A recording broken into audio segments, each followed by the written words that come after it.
Mesdames et messieurs, bonsoir et bienvenue dans votre journal de la semaine. À la une de cette semaine, lundi, nous sommes revenus sur la visite de Jean-François Copé dans la Ville Rose. Au programme, une rencontre avec le bureau local de l'UMP et un mot d'ordre, rassemblement. L'European Cancer Cluster Partnering se tenait en fin de semaine dernière au centre des congrès Pierre Baudis. Retour mardi sur cette 3e édition.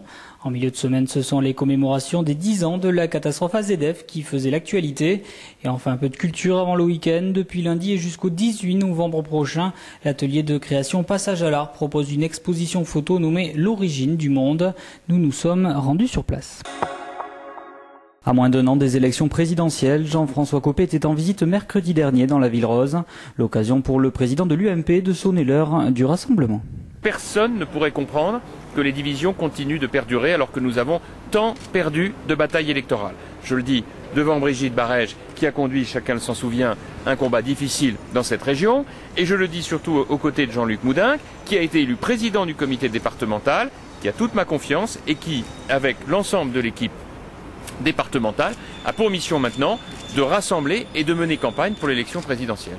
Le président de l'UMP a également tenu à rappeler que les divisions font le jeu de Pierre Cohen et de son équipe. Et pour Jean-François Copé, c'est Toulouse qui en pâtit. Quand on voit l'état lamentable dans lequel la gauche est en train de mettre la ville de Toulouse, qui est pourtant une ville qui a un potentiel économique majeur, eh bien, il nous faut absolument nous remettre en ordre de bataille. Et j'ai demandé à Jean-Luc Moudinque d'animer, en tant que président de l'UMP dans ce département, d'animer la campagne pour les présidentielles de 2012, parce qu'on n'est pas sur les municipales de 2014, on est sur les présidentielles de 2012, et de faire en sorte que maintenant tout le monde se rassemble et qu'on tourne la page des querelles du passé. Un discours de rassemblement qui assure à Jean-François Copé le soutien de toutes les forces de droite de Haute-Garonne en vue de la campagne présidentielle. Et preuve s'il en est que son discours a bien été entendu, ce sont les jeunes qui ont planté la première banderille. En effet, en fin de semaine dernière, l'Uni-Lycée lançait une campagne contre l'insécurité. Ça, c'est notre nouvelle campagne, c'est l'UNI, c'est la nouvelle campagne. Insécurité, Pierre Cohen supprime la police de la nuit. Et il a provoqué les habitants de Toulouse, notamment en accompagnant Martine Aubry à Marseille. Elle a fait un discours sur l'insécurité et il s'est permis de juger l'action du gouvernement en matière de sécurité, alors que lui, on voit dans sa ville, l'insécurité est en augmentation constante. À moins d'un an des présidentielles, après la venue de Martine Aubry et celle de Jean-François Copé, la campagne semble bel et bien lancée. En fin de semaine dernière, l'European Cancer Cluster Partnering se tenait au centre des congrès Pierre Baudis. Et pour sa 3e édition, il s'affirme comme un événement incontournable de la communauté de la cancérologie. Un rendez-vous très important, comme nous l'explique Jean-Pierre Armand, directeur général de l'Institut Claudis Rigaud. Ça permet à des grosses industries pharmaceutiques de découvrir des petites équipes très originales qui n'oseraient pas se rencontrer et de les aider à développer leurs produits en rentrant en gros dans la grosse. Ça, c'est une chose. Deuxièmement, ça permet à des toutes petites qui cherchent une aide soit technique, soit financière, de trouver un moyen d'aller plus loin dans leur recherche. Au programme, rencontres d'affaires, conférences ou encore ateliers de travail étaient organisés. Et tout cela dans un seul but, faire avancer la lutte contre le cancer. Actuellement, on ne guérit qu'un cancer sur 2. Et sur celui qu'on ne guérit pas, les efforts portent pour en faire des maladies chroniques, comme le diabète, une maladie chronique qui est gérée avec de l'insuline pendant longtemps sans qu'on ne puisse le guérir complètement. Créé à l'initiative du pôle Cancer Biosanté et du Oslo Cancer Cluster, cet événement mettait cette année à l'honneur le Biocluster du Maryland et accueillait un nouveau partenaire, la Medicon Valley, preuve s'il en est de l'attractivité de l'événement. On peut dire qu'on est sur un rythme de croissance lent mais très solide et qui nous laisse espérer que dans l'avenir, ça restera un élément essentiel de la vie de la recherche, de l'industrie et de l'économie nationale et régionale. Avec ses 445 inscrits cette année contre 300 l'an passé, ses 19 pays représentés ou encore ses 1800 demandes de rendez-vous, l'European Cancer Cluster Partnering semble avoir de belles années devant lui. Il y a 10 ans, jour pour jour, une terrible explosion détruisait entièrement le site de Grande-Paroisse, provoquant la mort de 31 personnes et faisant 2500 blessés. Et c'est pour commémorer le 10e anniversaire de cette catastrophe que la ville de Toulouse organise une cérémonie sur le site de l'ancienne usine d'AZF. Une cérémonie à laquelle ne participera pas l'association des sinistrés du 21 septembre qui veulent, à quelques jours de l'ouverture du procès en appel, manifester et non pas commémorer. Je me vois mal perturber cette cérémonie avec des slogans et avec des banderoles.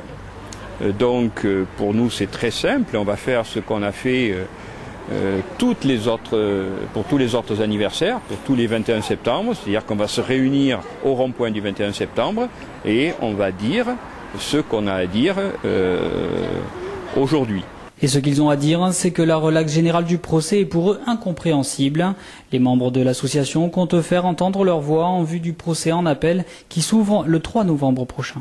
Les attendus du jugement peuvent être considérés, d'après nous, comme un élément nouveau. Il y a eu un procès qui a duré 4 mois, avec 5 juges, un collège de 5 juges, et dans leurs attendus, ils pointent tous les manquements à la sécurité et ils montrent du doigt l'attitude de la commission d'enquête interne qui a réussi à empêcher l'enquête judiciaire de se dérouler correctement. Et ça c'est écrit, c'est écrit et pas n'importe où, dans les attendus d'un jugement. Donc on compte bien s'appuyer là-dessus pour que la conclusion tombe naturellement, c'est-à-dire la responsabilité du groupe Total. Une condamnation importante pour de nombreuses associations constituées après la catastrophe. Une façon de passer à autre chose, mais aussi de s'assurer que ça ne se renouvelle pas ailleurs. Si Total n'est pas condamné, tous les industriels qui de la même façon auront mis en danger d'abord la vie de leurs salariés et ensuite la vie des riverains seront exonérés. Un jugement de relax, c'est leur dire vous pouvez y aller franco, il n'y a aucun problème, vous ne serez pas condamné. Reste qu'à quelques jours de ce procès en appel, c'est bien un triste anniversaire qui est fêté aujourd'hui à Toulouse. Mesdames et messieurs, nous allons énoncer les noms des 31 victimes, puis nous procéderons au dépôt de gerbe en hommage à toutes les victimes de la catastrophe. Énoncer des noms. Huguette Amiel, Jérôme Amiel, Philippe Bouclé, Frédéric Bonnet, Nicole Castaing, Gilles Chenu, Gérard Comas, Serge Comminges, Gilles Contremoulins, Robert Delteil, Christophe Esponde, Michel Faré, Louis Fritsch, Hassan Jandoubi, Alain Joseph, Bernard Lacoste, Alain Laudereau, Thierry Ledoussal, Robert Marnac, André Mozac, Moura Moutouifa, Guy Péoda, Alain Ramae Farinevo, Alain Ratier, Robert Schmitt, Abdelrazak Tahiri, Arlette Teruel, Louise Uribe-Larrea, Marguerite Vergniaud.